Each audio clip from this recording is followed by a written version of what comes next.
High guys, welcome to cric Charith Venkatesh. Border Gavaskar trophy first day రోజునే lot of action packed day చూసాం మనం. As many as 17 వికెట్లు పడ్డాయి ఒకటే రోజున. చాలా అరుదుగా చూస్తాం టెస్ట్ మ్యాచ్లో ఒకే రోజున అన్ని వికెట్లు పడ్డాం. And there was a horrible and controversial TV umpire decision కూడా మొదటి రోజు చూసాం. బోర్డుతో మాట్లాడుకోవాల్సి ఉంది. సో ముందుగా టాస్ గెలిచి ఇండియా బ్యాటింగ్ తీసుకోవడం మీద గవాస్కర్ లాంటి వాళ్ళు క్రిటిసైజ్ చేస్తున్నారు. But I'm fully with that decision. చాలా మంచి నిర్ణయం అది. ఎందుకంటే ఈ పిచ్ మీద 4th ఇన్నింగ్స్ ఆడడం చాలా కష్టం. సో ఇండియా ఫస్ట్ బ్యాటింగ్ చేసి 150కి ఆల్అౌట్ అయినా సరే ఐ థింక్ ఇండియా తీసుకున్న నిర్ణయం చాలా చాలా కరెక్ట్. ఎందుకంటే మనం ఇంతకుముందు కూడా చెప్పుకున్నాం, ఇదే స్టేడియంలో ఇంతవరకు 4 టెస్ట్ మ్యాచ్లు జరిగితే 4 టెస్ట్ మ్యాచ్లో ఆస్ట్రేలియా గెలిచింది. 4 సార్లు కూడా ఫస్ట్ బ్యాటింగ్ చేస్తూనే గెలిచారు వాళ్ళు, టాస్ గెలిచి. So I think that the right decision. Team selection కూడా నాకు నచ్చింది. నితీష్ కుమార్, హర్షిత్ రాణా డెబ్యూ చేశారు. ఇద్దరు బాగా పర్ఫామ్ చేశారు. జురేల్ ఉన్న టీంలో పడిక్కల్ ఉన్నాడు. టీమ్ డెసిషన్ బాగుంది. వాషింగ్టన్ ఉన్నాడు. So right decision. I think India should feel happy. Day 1లో 150కి ఆల్అౌట్ అయినా సరే, 150కి ఆల్అౌట్ అయినప్పుడు అందరూ ఒకసారి డౌన్ అయిపోయారు. కానీ మన కెప్టెన్ బుమ్రా బౌన్స్ బ్యాక్ అయ్యేలా చేశాడు మన టీంని. నిజంగా క్యాప్టెన్ అంటే అలా ఉండాలి. వండర్ఫుల్ స్పెల్ అతను వేసిన ఫస్ట్ స్పెల్ పర్టికులర్లీ 3 వికెట్లు తీశాడు. ఒక క్యాచ్ డ్రాప్ కాకపోతే 4 వికెట్లు వచ్చిండేవి. So super spell of bowling from Jasprit Bumrah. జెస్సీ చేసా కోయి నహి, నో డౌట్ అబౌట్ ఇట్. దానివల్ల ఇండియా ఇప్పుడు చాలా హ్యాపీగా ఉంది. ఫస్ట్ డే అయ్యేసరికి ఇంకా వాళ్ళు 83 రన్స్ డెఫిసిట్లో ఉన్నారు. మనం ఆ లాస్ట్ 3 వికెట్స్, వాళ్ళు ఇంకా 3 వికెట్లు మిగిలి ఉన్నాయి, తొందరగా అవుట్ చేస్తే కనీసం 50 రన్స్ లీడ్ తెచ్చుకుంటే ఇండియా చాలా చాలా స్ట్రాంగ్ పొజిషన్లో ఉంటుంది. ఎందుకంటే Australia has to bat last on that wicket. 4th ఇన్నింగ్స్లో ఆడాలి, చాలా టఫ్ అది. సో 50 రన్స్ లీడ్ ఏం చేసుకుంటే సరిపోతుంది. ఈరోజు ఇంకొక హైలైట్ కూడా ఉంది. అదేంటంటే the batting of Nitish Kumar Reddy excellent batting చేశాడు. ఫస్ట్ టెస్ట్ మ్యాచ్ ఆడుతున్నాడు. Very very impressive. అది సెలక్షన్ మీద దొడ్డా గణేష్, జతిన్ పరాంజ్పే లాంటి మాజీలు రాంగ్ డెసిషన్. అతను ఎక్కువ మ్యాచ్లు ఆడలేదు. తర్వాత షార్దుల్ ఠాకూర్ లాంటి వాళ్ళు తీసుకోవాలి, ఏంటిది ఇన్ సెలెక్షన్ అని క్వశ్చన్ చేశారు. చాలామంది క్వశ్చన్ చేశారు. But he proved them all wrong. వాళ్ళందరూ రాంగ్ అని చెప్పి ప్రూవ్ చేశాడు. ఏదో కొత్తగా ఫస్ట్ టెస్ట్ మ్యాచ్ ఆడుతున్నట్టు ఆడలేదు అతను. చాలా ఇంప్రెసివ్గా, చాలా అగ్రెసివ్గా, చాలా బోల్డ్గా, డేరింగ్గా, డాషింగ్గా బ్యాటింగ్ చేశాడు. టాప్ స్కోరర్గా నిలిచాడు. ఆ టఫ్ కండిషన్స్లో గొప్ప గొప్ప బ్యాట్స్మెన్ చేతులు ఎత్తేసిన వికెట్ పైన ఒక counter attacking innings of 41 with 6 sixers, 6 force and 1 6. Super performance, super start to his career. నేను చెప్పాను ఆల్రెడీ, ఏంటంటే ఇతనికి మంచి అవకాశం. 20-30 రన్స్ చేసినా చాలా, 40 చేశాడు టఫ్ కండిషన్స్లో. మొత్తం సిరీస్ అంతా ఆడే అవకాశం ఉంటుంది. ఎందుకంటే అతని స్కిల్ సెట్ ఉండే ప్లేయర్స్ ఎవరు లేరు. So I think he started his career in wonderful note అని చెప్పాలి. సో ఇండియా ఫస్ట్ బ్యాటింగ్ తీసుకుంది. స్పైసీ పిచ్ అది. Ball was bouncing, lot of carry and subtle movement of the pitch అయిన తర్వాత ball కొద్దిగా మూవ్ అవుతుంది. ఎక్కువ మూవ్ అయితే పర్వాలేదు, బ్యాట్ మిస్ అయిపోతుంది. కొంచెం మూవ్ అవుతుంది. సో వెరీ డిఫికల్ట్ కండిషన్స్ బ్యాటింగ్కి అక్కడ. Yashasvi was the first to go. అనవసరంగా అవుట్ సైడ్ ఆఫ్ స్టంప్ బాల్ని డ్రైవ్ చేసేప్పుడు ఆ షాట్ అక్కడ ఆ పిచ్ మీద టోటలీ అన్వారంటెడ్ అండ్ అన్వాంటెడ్. అతను తన షాట్ సెలెక్షన్ ఇంప్రూవ్ చేసుకోవాలి. బట్ అదర్ ఎండ్లో రాహుల్ అద్భుతంగా బ్యాటింగ్ చేస్తున్నాడు. బట్ నెంబర్ 3లో వచ్చిన పడిక్కల్ కూడా తొందరగా అవుట్ 22 బాల్స్ అయినా ఆడాడు, ఒక్క రన్ కూడా చేయలేదు, అతను అవుట్ అయ్యాడు. విరాట్ కోహ్లీ వచ్చాడు. విరాట్ కోహ్లీ లుక్డ్ గుడ్, ఒక మంచి స్ట్రైట్ డ్రైవ్ కొట్టాడు. కానీ ఒక స్నాటర్ బాల్ సడన్గా ఎక్స్ట్రా బౌన్స్ అయింది. అది బ్యాట్ తగిలి స్లిప్లో క్యాచ్ వెళ్ళింది. అలాంటి బాల్ వస్తే ఎవరేం చేయలేరు. That was too good. That ball was unplayable, no doubt. కానీ సంజయ్ మాంజరేకర్ ఏమంటాడంటే, విరాట్ కోహ్లీ ఇటీవల కాలంలో కంప్లీట్గా ఫ్రంట్ ఫుట్ కమిట్ అవుతున్నాడు, ఫార్వర్డ్ ప్రెస్ చాలా రెగ్యులర్ చేస్తున్నాడు. ఆ బాల్ కనుక బ్యాక్ ఫుట్ మీద ఆడుంటే సర్వైవ్ అయి ఉండేవాడు, లేకపోతే రన్స్ కూడా వచ్చి ఉండేవాడు. సో ఇది గతంలో కూడా చాలా సార్లు చెప్పాడు Virat Kohli front foot play గురించి. సో ఆ ఫ్రంట్ ఫుట్కి టోటల్గా కమిట్ అయిపోవడం అనేది కొంచెం ఇబ్బందికరంగా మారింది విరాట్ కోహ్లీకి అని సంజయ్ మాంజరేకర్ చెప్పింది, నేను చెప్పింది కాదు.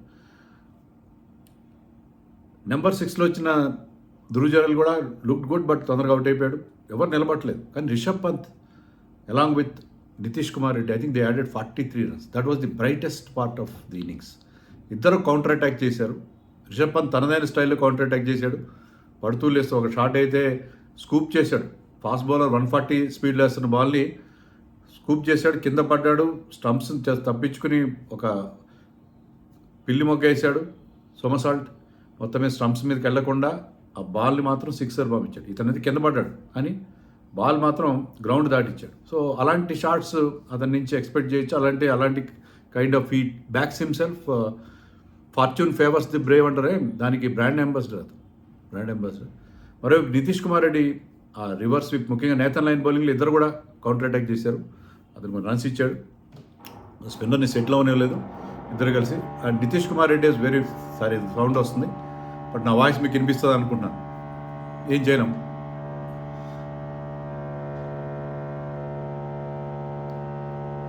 ఓకే, ఎక్కువసేపు ఉంటుంది డ్రిల్లింగ్ మిషన్.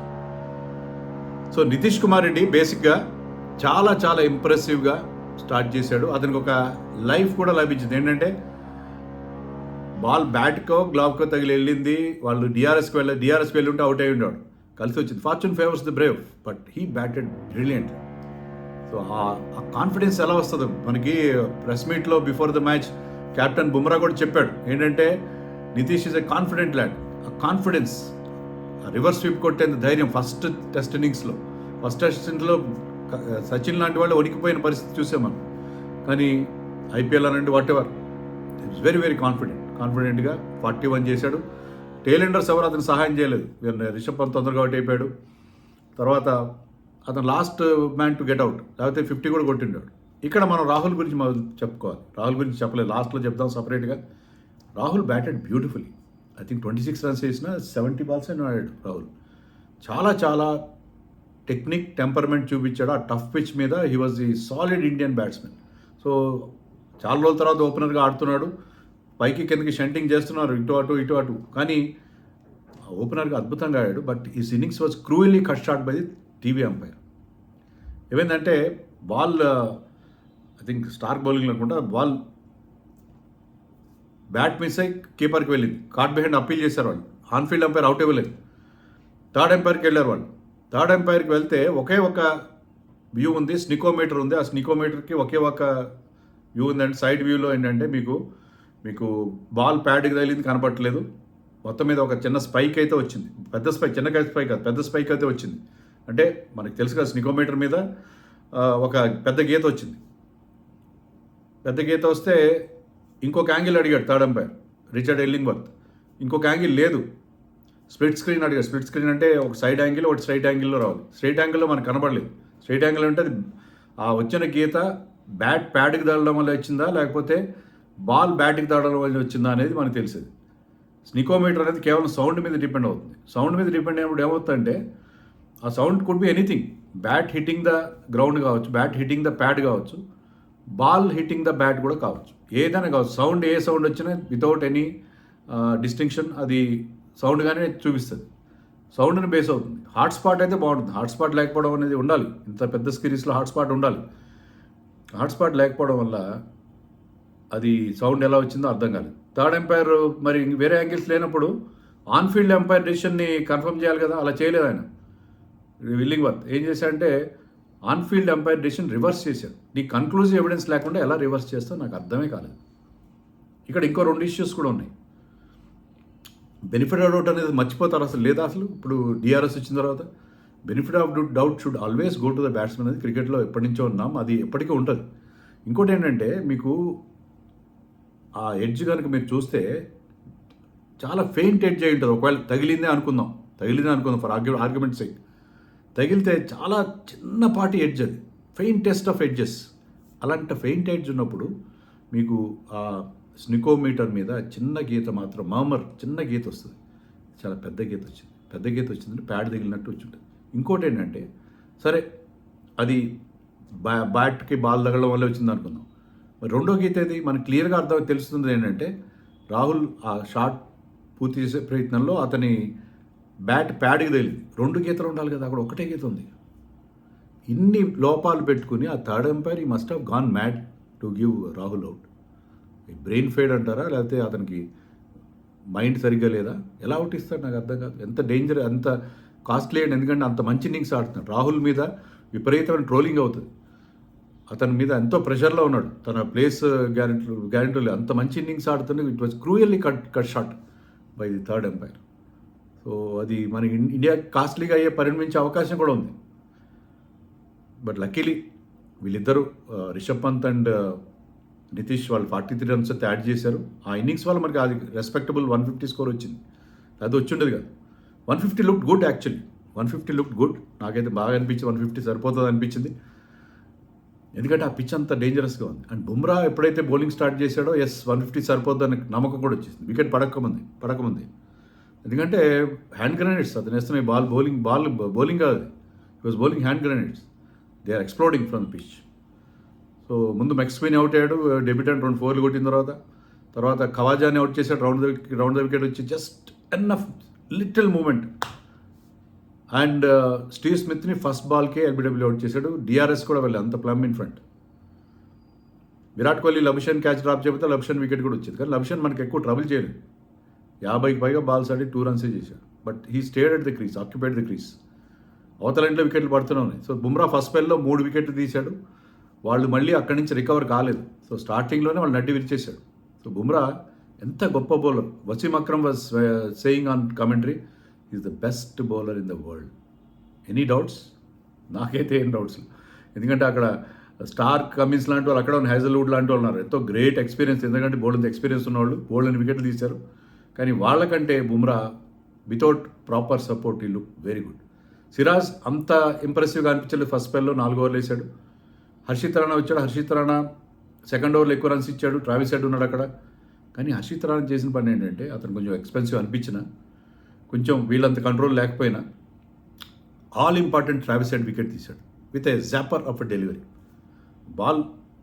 అతను రౌండ్ ది వికెట్ వచ్చాడు. విత్ ద యాంగిల్ లోపలికి రావాలి. Just it straightened and took the top of the off stump. Wonderful delivery. Defensive bat. మామూలు ట్రావిస్ హెడ్ అగ్రెసివ్గా ఆడతాడు. దాన్ని డిఫెండ్ చేసే ప్రయత్నం చేశాడు. It beaten the defensive bat and gone on to the stumps. Wonderful delivery. ఆ ఒక్క dismissal చాలు. అతను test debut is big success. ఎందుకంటే ట్రావిస్ హెడ్ మనకి ఎంత పెద్ద హెడ్ మనకు తెలుసు. సో వండర్ఫుల్ బాల్ అది. సో ట్రావిస్ హెడ్ అవుట్ అయిన తర్వాత వికెట్ పడుతున్నాడు. మిచెల్ మార్ష్ కూడా అవుట్ అయ్యాడు. సిరాజ్ తన సెకండ్ స్పెల్కి వచ్చి 6 ఓవర్లో 5 రన్స్ మాత్రం నుంచి 2 వికెట్స్ తీశాడు. చాలా ఎఫెక్టివ్గా బౌలింగ్ చేశాడు సిరాజ్. సో డేంజరస్ లబుషన్ని అవుట్ చేశాడు. మిచెల్ మార్ష్ని అవుట్ చేశాడు. సో సిరాజ్ కూడా సపోర్ట్ ఇచ్చాడు. హర్షిత్ రాణా సపోర్ట్ ఇచ్చాడు. సో ఇండియన్ బౌలర్స్ ముగ్గురే యూజ్ చేశారు. ముగ్గురు కూడా బ్రహ్మాండంగా బౌలింగ్ వేసి మనకి వాళ్ళు 67 for 7 అనుకుంటా. 67 for 7, 83 రన్స్ లీడ్ ఉంది ఇండియాకి. సో మిగిలిన 37 రన్స్ లోపల ఆ 3 వికెట్ తీసేస్తే తొందరగా రేపు పొద్దున మళ్ళీ బుమ్రా స్పెల్ స్టార్ట్ చేస్తాడు. బుమ్రా స్పెల్ వస్తే చాలు ఆ ముగ్గురిని టపటపా ఇంటి మనకి పంపించేస్తే మనకి సబ్స్టాన్షియల్ లీడ్ వస్తుంది. తర్వాత సెకండ్ ఇన్నింగ్స్లో బాగా ఆడాలి. సెకండ్ ఇన్నింగ్స్లో కౌంటర్ అటాక్ చేసుకుంటూ ఆడాలి. But very good debut by Nitish Rana and Nitish Kumar Reddy and Harshit Rana and Bumrah. You beauty.